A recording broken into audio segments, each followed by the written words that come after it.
Però io voglio dirvi un paio di cose, ma proprio un paio.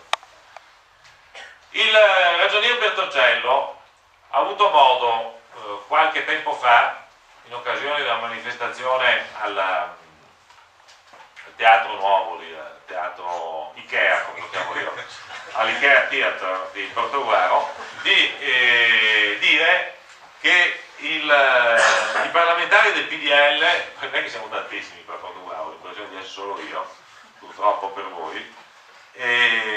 si svegliano solo in campagna elettorale e come dopo la pioggia vengono fuori come i funghi, cioè a parte che non so che fungo sono. Ecco, beh, allora voglio essere un chiodino, anzi un chiodone per lui.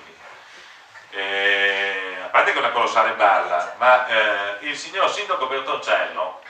ex sindaco Bertoncello, per sempre il ragionier Bertoncello, dovrebbe ricordare il ragionier Bertoncello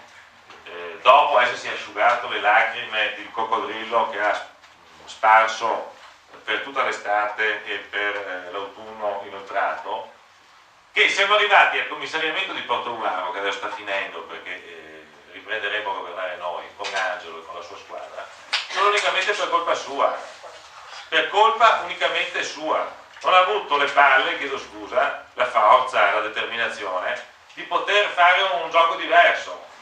che era un gioco democratico, che poteva essere in qualche modo praticabile da parte nostra, magari anche turandoci un po' il naso, però ecco, se siamo arrivati al commissariamento è semplicemente per colpa sua. Bene, adesso ha voluto fare la partita della vita, ha voluto rilanciare, ha il coraggio di venirci a dire che lui, l'uomo che può garantire il cambiamento, ma il cambiamento di che cosa? Da se stesso, cosa è cambiato? Cioè ha pianto tutta l'estate, ha pianto tutto l'autunno, ha pianto perché non hanno preso il 50% come coalizione di sinistra e allora dopo tutti questi pianti è cambiato. Bene, allora se si è pentito, se è cambiato, se ha deciso di emendarsi, se ha deciso di prendersi una pausa di riflessione, bene, noi aiutiamolo a prendersi una pausa di riflessione.